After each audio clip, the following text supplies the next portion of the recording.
All right, good morning, Bill, and thank you for joining us today. I wonder if you might say a few words to introduce yourself to our viewers, please. Hi, my name is Bill Hart-Davidson, and I'm a professor in the Department of Writing, Rhetoric, and Cultures at Michigan State University. Thank you, Bill.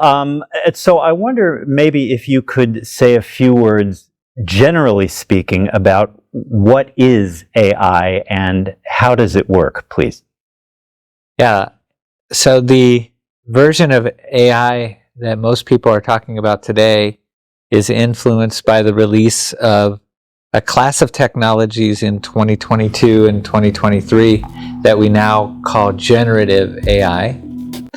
And these are technologies that create information, and they can create text. Now they can create images and video. And they are applications with names like ChatGPT, which is a text chat bot, that when you have a conversation with it via your computer, it responds in remarkably human ways to prompts. You can ask it to create information and it will simulate a response that is very human.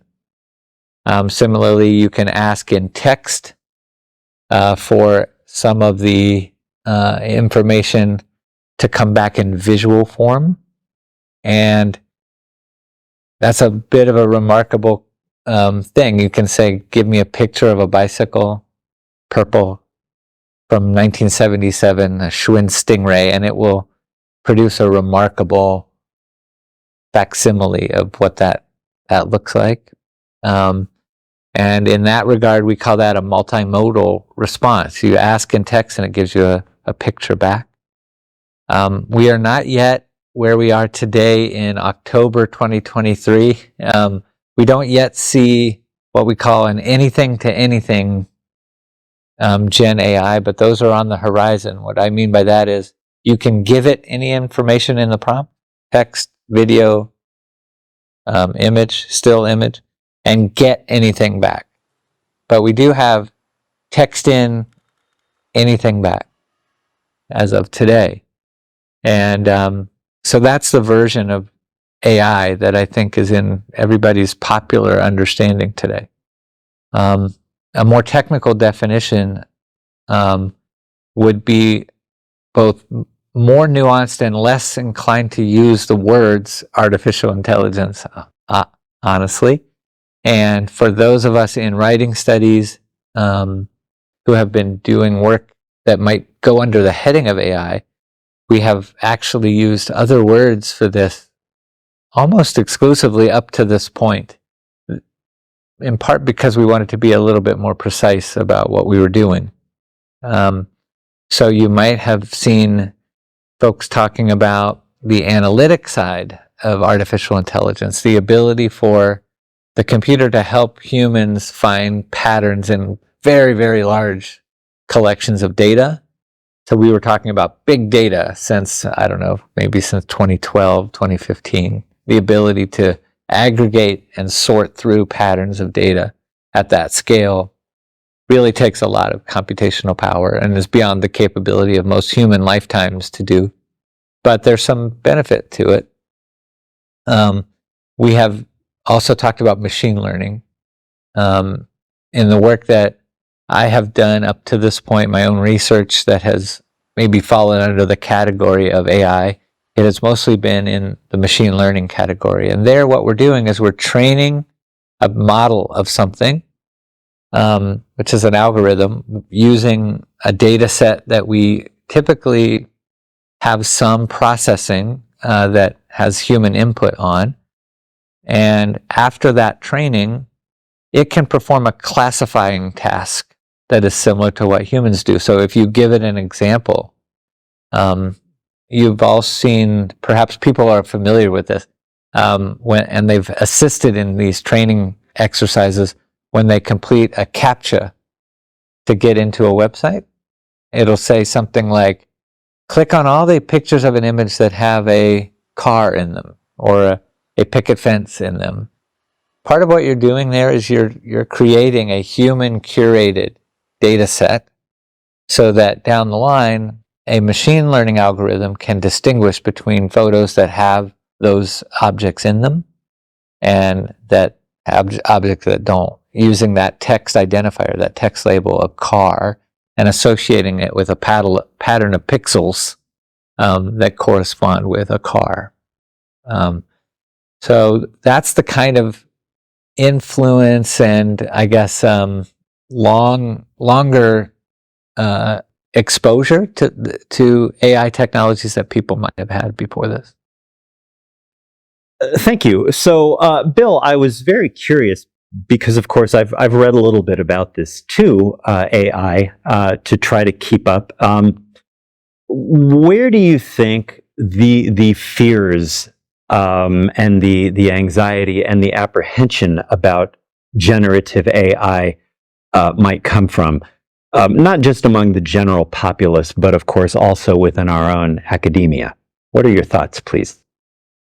Yeah, there are always concerns about new technologies that come into being, particularly when they have the kind of surprising capabilities that we've seen with generative AI as of November of last year, especially with ChatGPT. I think there are two reasons why people have anxiety or fear about that. So one is they can be disruptive to whatever our practices are. So in higher education, for example, the worry is we now have an ability for a machine to produce a response that simulates a human response to a very high level of accuracy. And that means that the trust that we would normally have with how that information came to us is perhaps not as secure as it once was. That doesn't have to always mean that we're thinking about it as cheating, although that's one of the fears that we see. Like, are my students using this to represent their work when it's not their work? That's one of the versions of that. But it could also mean that the information that we're seeing is being generated by an AI and not by an authentic news source, for example. So it becomes a worry about whether or not we can trust the source to be conveying accurate information. Because of the high level of similarity between what we would see a human say and what we would see this machine learning algorithm be able to produce in the generative AI, there's a legitimate question: where did this information come from? The other thing that I think is particularly interesting from a writing standpoint about generative AI is that it is producing information from a corpus, a training corpus of prior text. And so what it's most capable of doing is reiterating something that's been said more or less that way over and over and over again. But it has no basis for reasoning or for validating the truth, the veracity of what those statements are. So it will say what is usually said, but it might swap out one or two key details that are very crucial and still sound quite credible. And a great example of this that academics can try out often is to ask it to write an academic bio, the kind that you usually see at the end of an article, right? It might say Dr. Hart-Davidson is a professor at Michigan State University, et cetera, et cetera. So if I ask ChatGPT to do that, it could produce a very credible result that nonetheless had very wrong details. The first time I ever did this, it got my research interests correct, but it substituted important details. Like it said, he earned his PhD from the University of North Carolina at Chapel Hill, which I guess statistically is reasonable to say, but it's not true. And it says it in such a convincing fashion. There's nothing there to betray that it's wrong, except that you'd have to go back and check my transcript to see, like, no, that isn't where I got my degree. I got my degree from Purdue University. And so the ability or the inability, I guess, of AI to produce a kind of factual result from the language model itself, and to also sound quite credible and convincing. We've now come to call that a hallucination. You might have heard that they will say LLMs will hallucinate things that seem true, but are not true. And so I think that's a legitimate reason why people are worried about them, that they might, if you're using this and imagining it, that it could be a credible source, and you're relying on that information for a let's say a safety concern. If I was asking ChatGPT, what are the settings on this high pressure boiler if I'm calibrating that boiler? I really can't trust that the settings that are coming back to me have any basis in truth. It might just be substituting values that are most often used. And that's true. So to get around that, what we're seeing is that the core technology of the large language model, which produces, the most commonly uttered result, have to be augmented by other layers of what are called deep learning, other forms of feedback that would allow the results to be checked against some logic model or to be looked up in some other way. And in that way, almost every version of a LLM, large language model, that we work with is presented in what is now coming to be called a wrapper application. So you're not only interacting with the language model, but with some other kinds of training, which may or may not improve the result, depending on what you're looking for. Most of the time, they're trying to get a better result, but we don't know how that training is affecting the outcome from the LLM. And it's quite plausible that you could apply layers of training that distort the result as much as it improves the result, right? So I think when we talk about AI, we are talking about all of those layers, first of all, what we sometimes hear called deep learning layers. And none of them are particularly transparent on their own, but once we start stacking them up, we get a set of technologies that is even to people who more or less know what's going on, let alone people who have very little technical background with any of these tools, are a black box. We don't know what's going on inside. And so it makes it very difficult to trust the result, and I think that produces some anxiety. So, Bill, what would you say about AI and its potential for democratizing learning and knowledge creation on a global scale? Yeah, so this is another trend. Whenever we have new technologies that come into being, there are always a mix of optimistic views that come along, technological optimism. There's also some pessimism, some fears, anxieties, and then something in the middle, maybe a critical perspective that I think tries to weigh the costs and benefits, the potential risks with the potential positive outcomes that we could see. Some of the positive things that we see with generative AI, I think, are similar to what we've seen with other large-scale technological advancements. They provide for a larger group of people and a less expensive means to something that perhaps had been limited in the past to only fewer people who are more powerful, or people who have greater access to wealth and resources. And that's, for the first time ever, it is access to the ability to produce high quality written output and high quality video and image output very quickly at relatively low cost. So a way I've been talking about that is some of what ChatGPT can do has been available to people of means and people in powerful positions for a long time. I'm an associate dean as well as a professor. And one of the things that means is that at the university, the dean can call me up. He did this last night. And he said, I need you to write this thing for me. We're going to nominate someone for an award. And it needs to be sensitive to these criteria and really needs to be a very strong letter of support because we want this faculty member to win this award. So Bill, can you do that for me by Friday at noon? And when that letter goes out, it won't have my name on it. He'll sign it, right?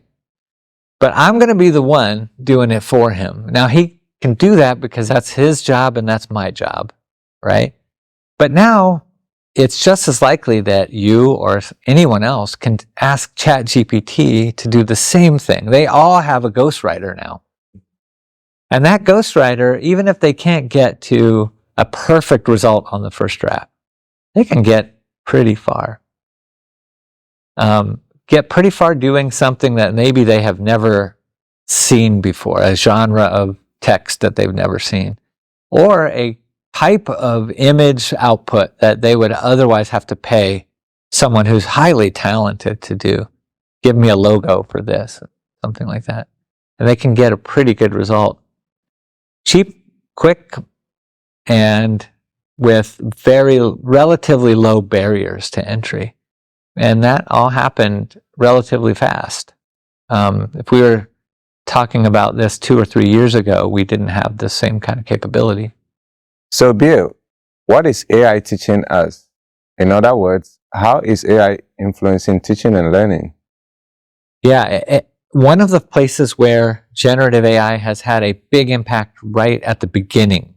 I think the biggest impacts that we are going to see in our society for generative AI are yet to come. They will take a little bit longer to sink in areas outside of learning institutions, schools, universities.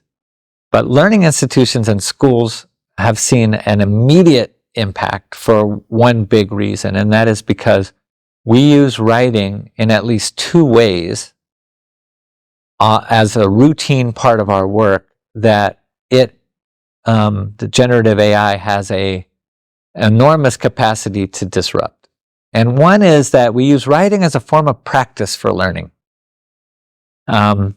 We ask students to write not just because we want a text at the end, but because we think the writing itself will change them. It will help them understand a complex idea better. So we say, write about it. Get your ideas straight. We say, do a reflective writing. Take a moment, slow down, think about all the things that have happened and try to integrate those things. Those writing exercises are not really about producing a text that's going to be read very widely out in the world, not like a novel or not even like a form that someone would fill out. But the writing act itself is the valuable form of learning practice. We now have a pretty powerful way, if we're so inclined and we don't have the time or we don't have the priorities aligned, to skip that practice by asking a ChatGPT to do it for us. And so teachers are worried about that. They're worried about when is that going to be a reasonable thing to ask students to do and when is it not. The other thing, though, I would say the other big disruptive impact is this is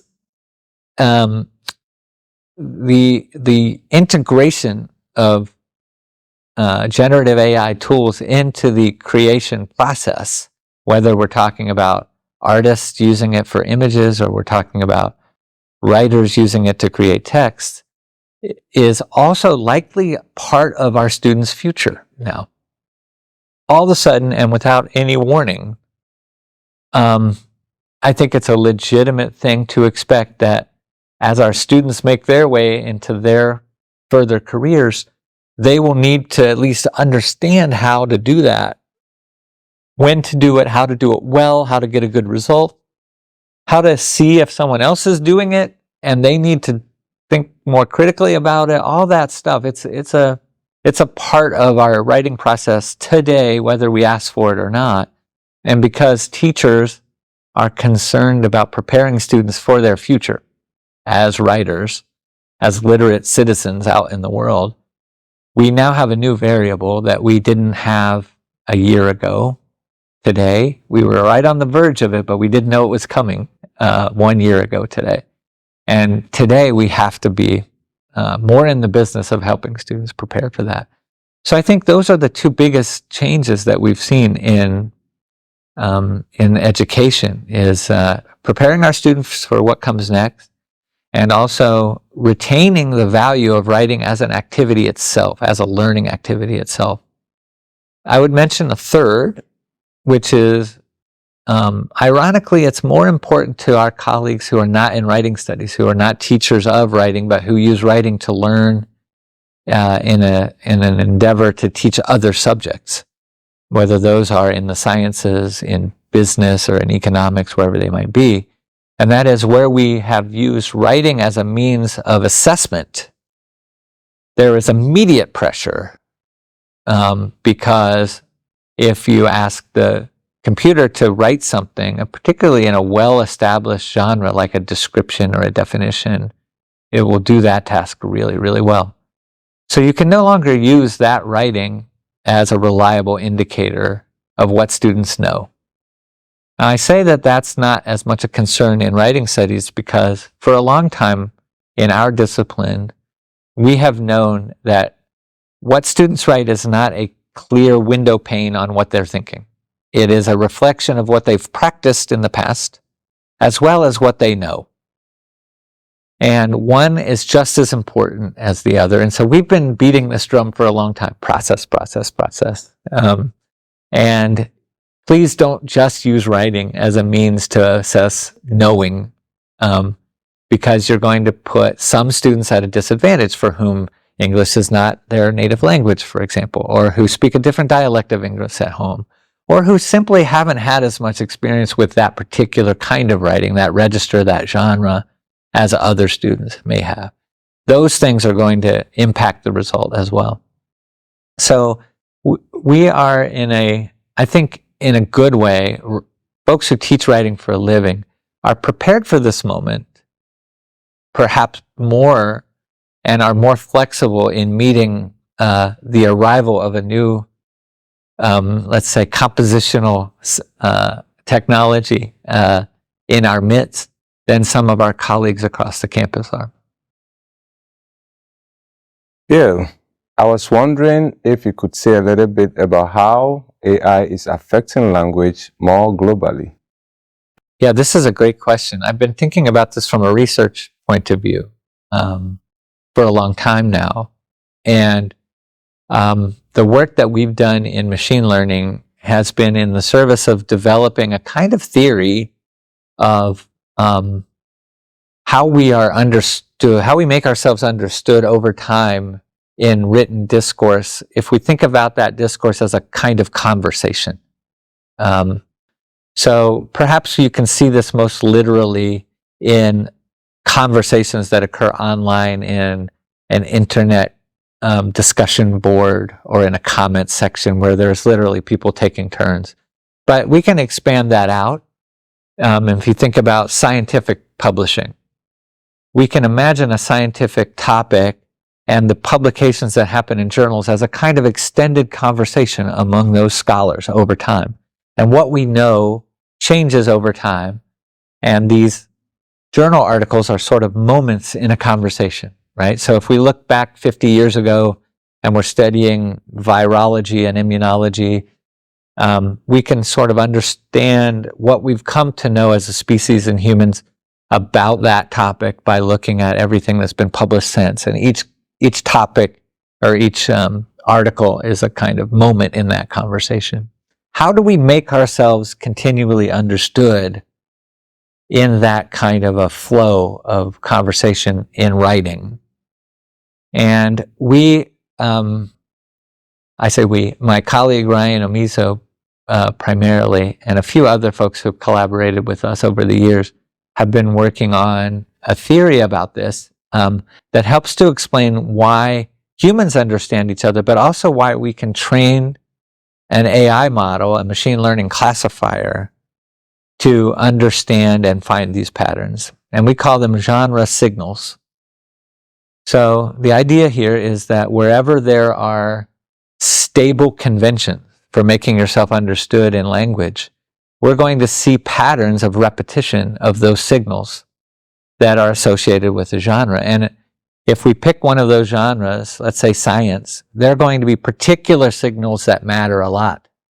And those signals will have to be repeated with a certain frequency and intensity that we can actually see and detect.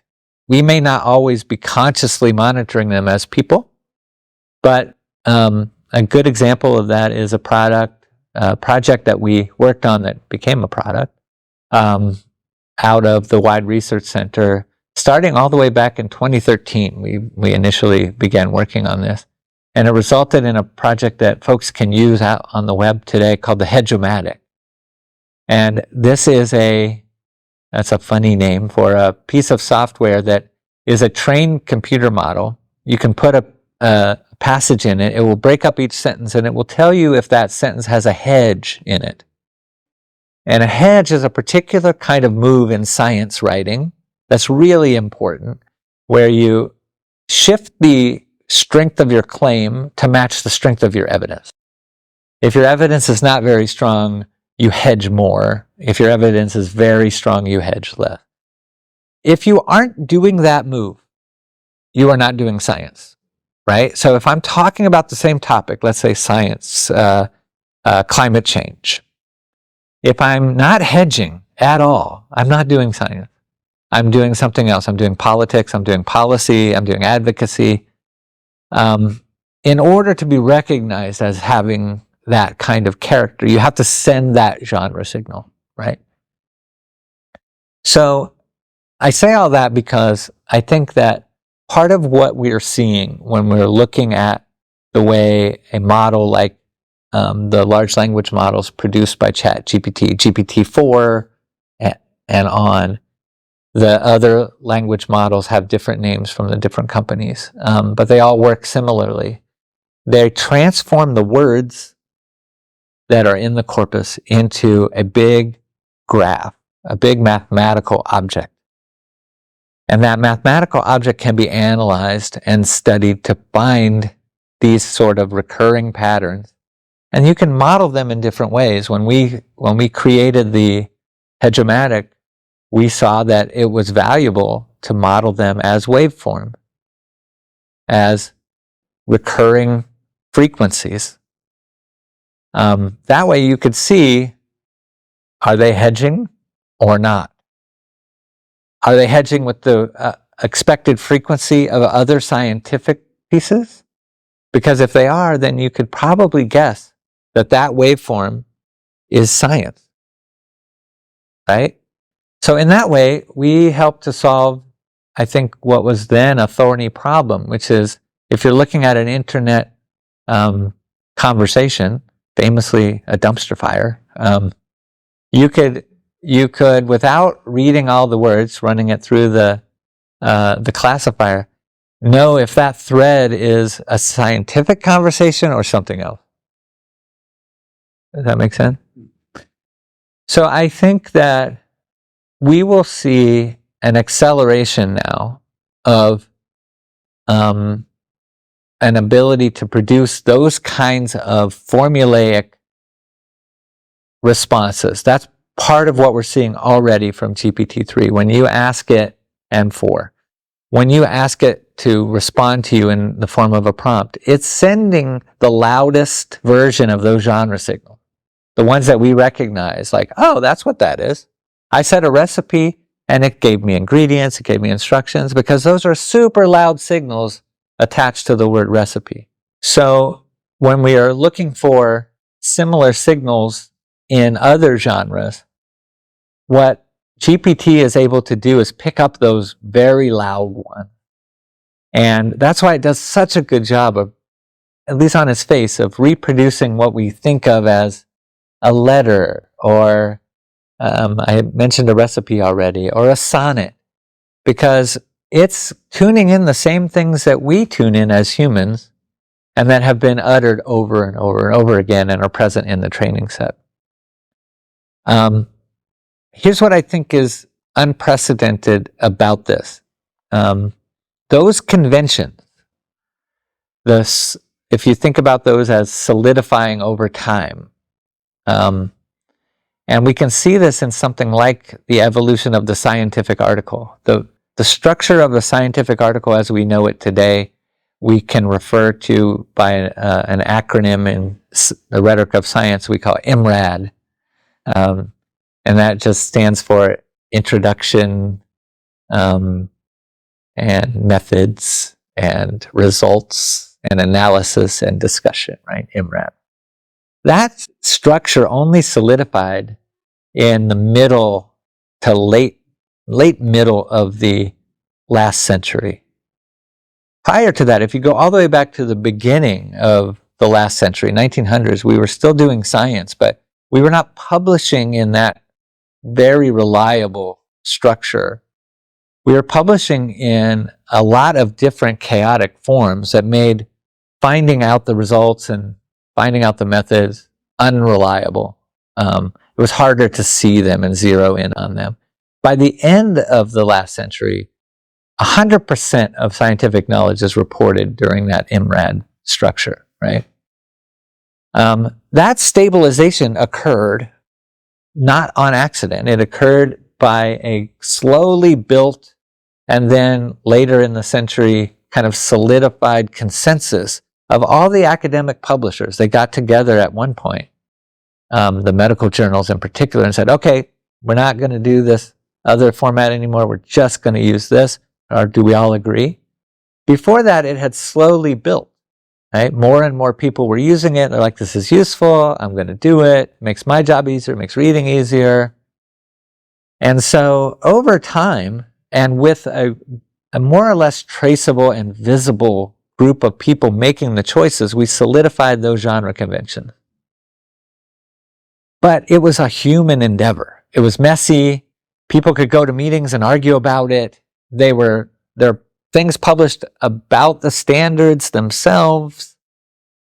We now have in our midst, with these large language models, the ability for those kinds of conventions to solidify around new genres and existing genres without any of that at a much, much faster rate. Meaning, without a meeting, without a set of minutes, without an ability to push back, we can just start to see people converge on standard ways of doing things because that's what the model will reproduce. I can't think of anything in human history with that sort of global impact and speed on language conventions and stabilization ever. The closest thing might have been the internet before this, where the internet spreads ways of talking and even modes of expression, memes, pretty rapidly. But there again, we can trace we can have conversations about them. We can look at whether the platform guidelines in terms of use are partially responsible. There's something to push back on, and it happens at a pace that's at least tractable. I don't think that will necessarily be the case with Gen AI. I think that we could see the evolution and solidification of a standard English or a standard way of doing this or that sort of genre without any awareness that this is happening, except that people are just doing it over and over again. And it can happen very quickly in weeks or months, as opposed to years, decades, as we've seen in the past. I think that's terribly interesting, a little bit frightening. And I say it's frightening because we know that in the past, those kinds of solidifications also come in moments when people who are inclined to use them to exploit power differentials have used them against people. have used those standards and anyone who doesn't meet them to marginalize certain voices or erase the variations that we associate with minority cultures in the context of a dominant culture, to all but eliminate those variations that culture thinks of its identity hinging on. That concerns me. That with some settings, you just never see those variations again on the internet. And that's possible. I'll give you one more thing. It's almost spooky season here in October. So one more scary thing. What makes that even more possible is that today LLMs are relatively obvious when we're using them because of the way they've been presented to us.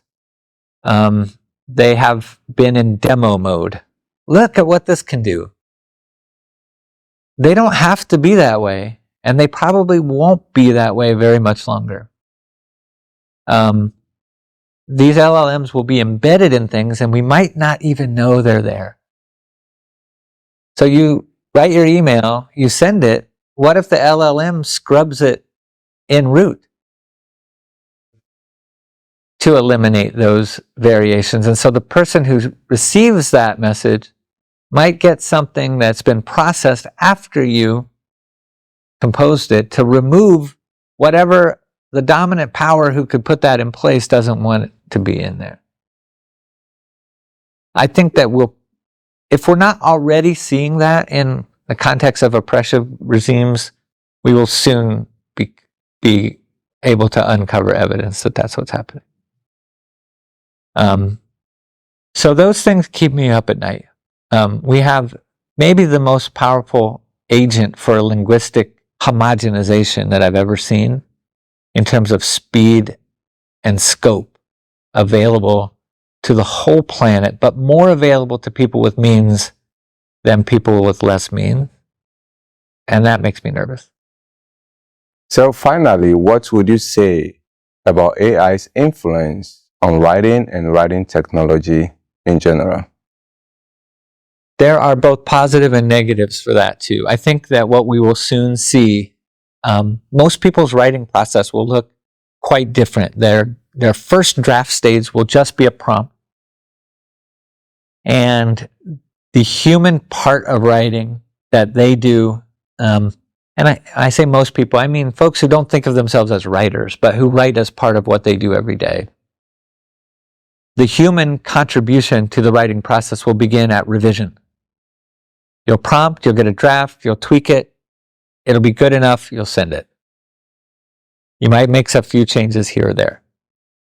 So review and revision, as opposed to drafting, will be the primary focus of what most people do when they write. And we'll just let the robot make the draft, because that's the part that takes the longest, and it's the most tedious. And that's typically what humans do. We assign the tedious stuff to the automated technology, right? Makes sense. So I think that's already happening. That is in the works now. And you wouldn't have to look too far outside the university to categories of people who are using writing in that way to make invoices and to make advertising copy, where that's already their default process, just like that. By the way, it also is the case for people who write computer code. So any form of transcribing can be in this format now. I think that what we're likely to see in the near future, which we don't have yet, coming back to this idea of genre signals, is that our writing environments are going to be increasingly looking like the environments we have right now for editing and creating audio. So I talked about the hegemotic. So imagine that you're writing something that you want to be more sciencey rather than less science. So I prompt it, I get a climate change description, and then I have a dial. And I go, turn up the head signal. The head signal is going to attenuate all of my claims, make them just a little bit more like may other than will, right? Might rather than must. And I think we'll have a number of those kinds of preset categories for the genres that we're looking for. You'll be able to make things more or less polite, more or less persuasive for this kind of sales situation. And you won't have to surgically necessarily go in as your first revision pass to change individual words or tokens in a string. You'll just apply a filter, the same way we apply a filter to an image.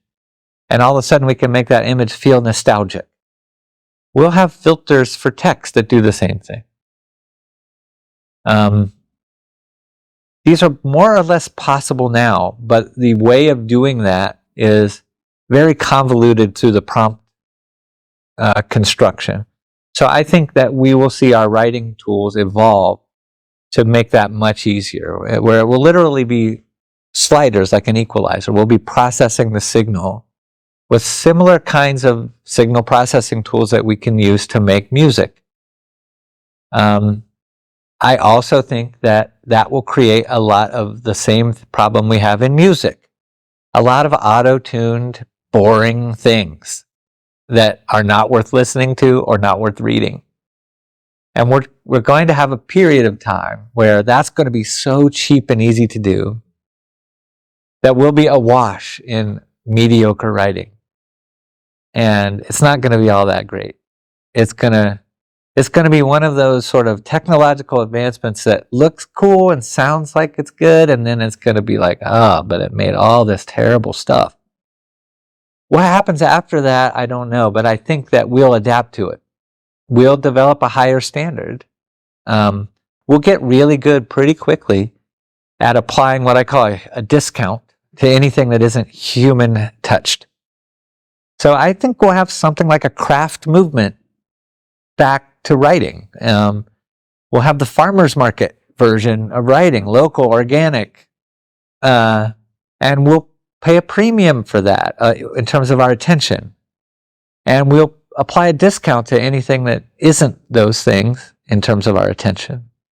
That's probably our next 10 to 15 years. That will probably see me to the end of my career, is helping students see the value of making these more and more human interventions in what a machine can help them get to a first draft of, but what really requires a human touch to get to a truly outstanding result. So we're not just making formulaic auto-tuned pop music, but we're making, really interesting stuff.